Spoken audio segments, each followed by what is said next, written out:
So good morning guys. तो चलिए start करते हैं आज की रिवीजन क्लास। बताइए national highways authority of India के अध्यक्ष कौन बनी है? तो आंसर होगा अलका उपाध्याय। और आपको बताया अलका मित्तल ये ओएनजीसी की पहली महिला अध्यक्ष बनी थी। अगला है यूनेस्को की गुडविल एम्बेसडर कौन बनी? नाओमी कावासे, जापान की फिल्म निर्देशक है ये।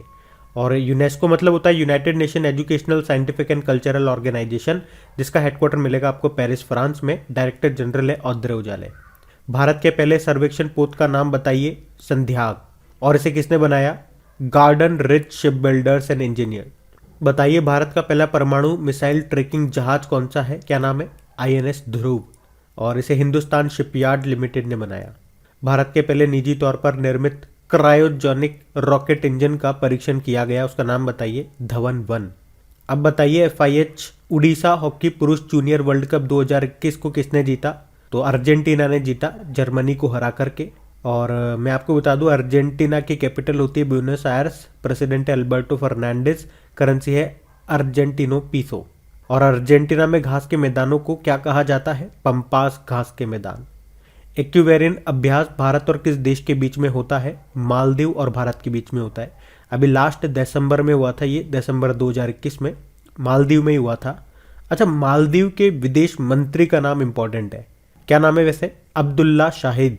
अभी यूनाइटेड नेशन जनरल असेंबली की 76th बैठक के अध्यक्ष बने थे ये, याद रखना इनका नाम भी। बाकी बैडमिंटन वर्ल्ड फेडरेशन का हेडक्वार्टर आपको मिलेगा कुआलालंपुर मलेशिया में। और आपको याद होगा बैडमिंटन वर्ल्ड फेडरेशन ने men's player of the year चुना था डेनमार्क के विक्टर एक्सेलसेन को, और women player of the year चुना था ताइवान की ताई जूयिंग को। मिस ट्रांस ग्लोबल 2021 का खिताब जीता श्रुति सितारा ने, और ये खिताब जीतने वाली पहली भारतीय बनी थी। कुछ और नाम मैं आपको रिवाइज करवाता हूँ, जैसे कि पूजा बदलानी का नाम याद रखना। Mrs India world wide queen का खिताब जीता था। वैदेही डोंगरे का नाम याद रखना। मिस इंडिया यूएसए 2021 का खिताब जीता। पर्ल अग्रवाल का नाम फर्स्ट मिस इंडिया 2021 का खिताब जीता। और मिस इंडिया अर्थ 2021 का खिताब जीता था रश्मि माधुरी ने। और अभी 70वीं नंबर की मिस यूनिवर्स कौन बनी थी, ये सबसे ज़्यादा इंपॉर्टेंट है, और इसका उत्तर आप ही लोगों को देना है कमेंट बॉक्स में टाइप करके। अगला देखिए, किस वर्ष तक देश में 9 परमाणु रिएक्टर होंगे? तो आंसर होगा 2024 तक। और हाँ गाइस, आप लोगों ने एनरोल कर लिया क्या? अभी तक नहीं किया तो फिर एनरोल कीजिए। इंतजार किस बात का है? क्योंकि अनअकैडमी लेकर के आ रहा है सबसे बड़ा स्कॉलरशिप टेस्ट 28 फरवरी यानी कि संडे को। तो एनरोल कीजिए पहले तो, और फिर जानिए आप कितने तैयार हैं आने वाले एग्जाम्स के लिए। और इतना ही नहीं, यहाँ पे आपको फ्री में प्राइज जीतने का भी मौका मिलेगा। अगर आपकी रैंक फर्स्ट आती है तो आपको एक लैपटॉप मिल रहा है। अगर आपकी रैंक दूसरी, तीसरी, चौथी, पांचवी, छठी आती है तो सैमसंग का फोन मिलेगा। रैंक 7वीं से लेकर 16वीं तक आती है तो ईयरबड्स आपको मिल रहे हैं। अब प्राइस तो मिल ही रहा है, इसके अलावा और भी बेनिफिट्स है। अगर फर्स्ट से लेकर 10 के बीच में आपकी रैंक आती है तो 100% अनअकैडमी स्कॉलरशिप आपको मिलेगी। 11 से लेकर 25 तक के बीच में आपकी रैंक आती है तो 75% अनअकैडमी स्कॉलरशिप आपको मिलेगी। या फिर 26 से लेकर 50 तक की रैंक आती है तो 50% स्कॉलरशिप मिलेगी। और 51 से लेकर 100 के बीच में आपकी रैंक रहती है तो 25% आपको स्कॉलरशिप मिलेगी। या फिर अगर आपकी रैंक 101 से लेके 400 के बीच में रहती है तो 15% स्कॉलरशिप आपको मिलने वाली है। तो लिंक आपको नीचे डिस्क्रिप्शन में मिलेगा, तो अभी जाके एनरोल कर लो। और वहां पे आप कोड यूज कर लेना अपना क्रिक एग्जाम 10, जिससे आप ये टेस्ट फ्री में लगा पाओगे। देखो फ्री में टेस्ट का टेस्ट भी मिल रहा है। अगर स्कोर अच्छा रहता है या इनकी रेंज के अंदर आप आ जाते हो तो प्राइज भी आपको मिल रहा है, साथ में स्कॉलरशिप भी आपको मिल रही है। तो आपका तो हर तरफ से फायदा है, पांचों उंगलियां घी में है। तो मेरे ख्याल से ऐसी चीजों का बेनिफिट आपको जरूर उठाना चाहिए। लिंक मिलेगा डिस्क्रिप्शन में। अभी हम बढ़ते हैं आगे।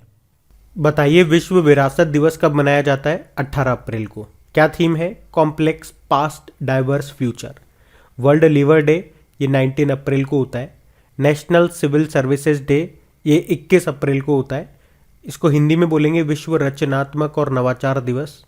और देखो 21 अप्रैल को ही विश्व रचनात्मक और नवाचार दिवस मनाया जाता है, यानी कि world creativity and innovation day. अगला है अर्थ डे, कब होता है? 22 अप्रैल को होता है। और इसकी थीम थी रीस्टोर अवर अर्थ। और 22 तारीख से लगातार तीनों महीने के मैंने आपको दिन याद करवाए थे, मार्च, अप्रैल, मई के। 22 मार्च को वर्ल्ड वाटर डे, 22 अप्रैल को अर्थ डे, 22 मई को वर्ल्ड बायोडाइवर्सिटी डे। बताओ विश्व पुस्तक व कॉपीराइट दिवस कब मनाया गया? 23 अप्रैल को। और 2021 के लिए विश्व पुस्तक राजधानी किसे चुना गया था? जॉर्जिया की कैपिटल तबिलिसी को। विश्व पशु चिकित्सा दिवस 24 अप्रैल को होता है। थीम रही थी कोविड-19 संकट पर पशु चिकित्सा प्रतिक्रिया। अच्छा मुझे बताओ किस राज्य ने देश के पहले पशु चिकित्सा एम्बुलेंस नेटवर्क की स्थापना करने की घोषणा की थी? आंध्र प्रदेश ने। अच्छा बताइए राष्ट्रीय पंचायती राज दिवस कब होता है? 24 अप्रैल को।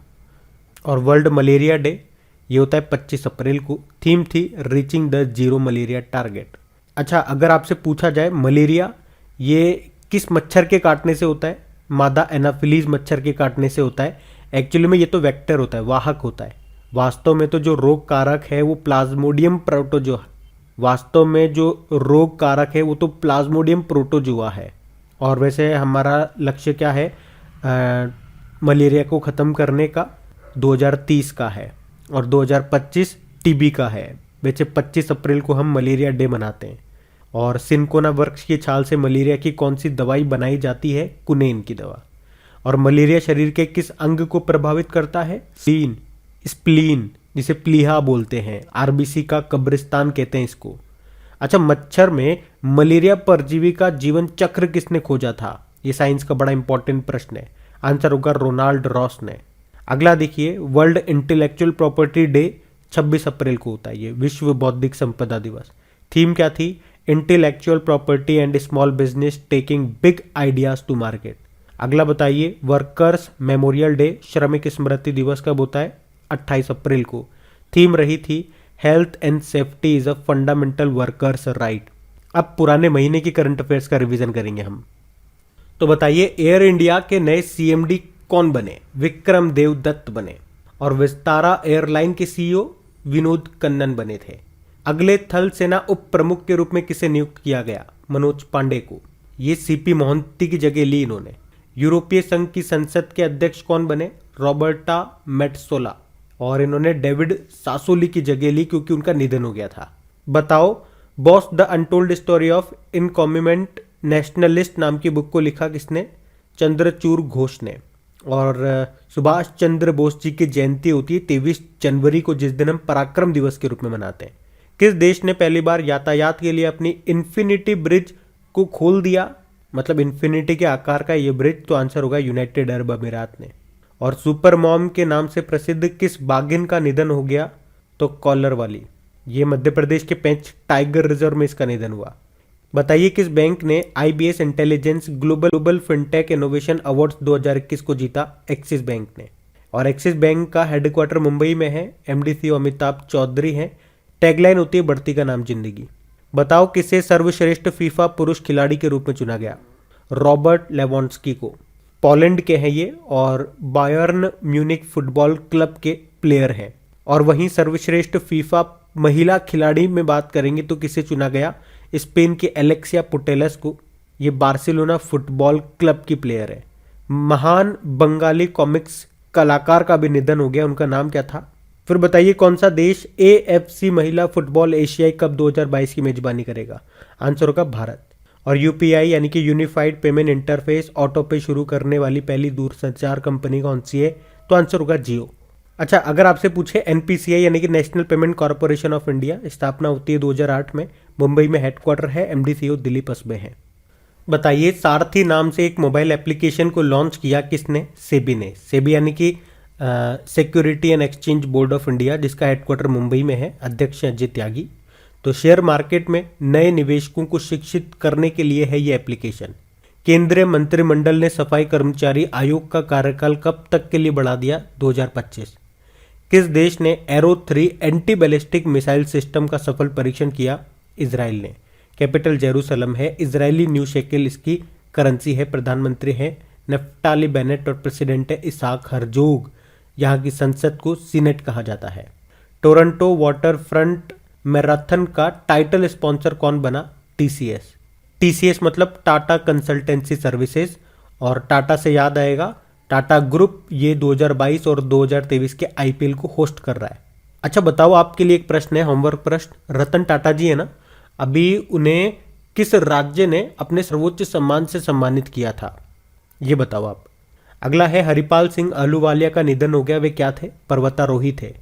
प्रसिद्ध पर्यावरणविद और साइलेंट वैली बचाओ प्रचारक का भी निधन हो गया। उनका नाम क्या था?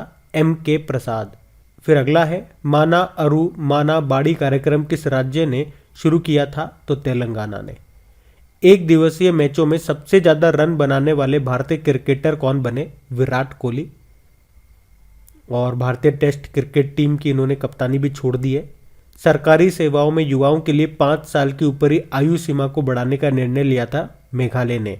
कैपिटल इसकी शिलोंग है। और यहीं पे तो आपको असम राइफल्स का हेडक्वार्टर भी मिल जाएगा। किस टेनिस प्लेयर ने 2022 सीजन के बाद संन्यास लेने की घोषणा कर दी? सानिया मिर्जा ने। और 2005 में WTA सिंगल्स खिताब जीतने वाली ये पहली भारतीय महिला भी बनी थी। तो अब हम कल के करंट अफेयर्स को रिवाइज करेंगे। तो बताइए विश्व दलहन दिवस कब मनाया गया? World pulses day. तो आंसर होगा 10 फरवरी को। और इसकी थीम थी pulses to empower youth in achieving sustainable agri food systems.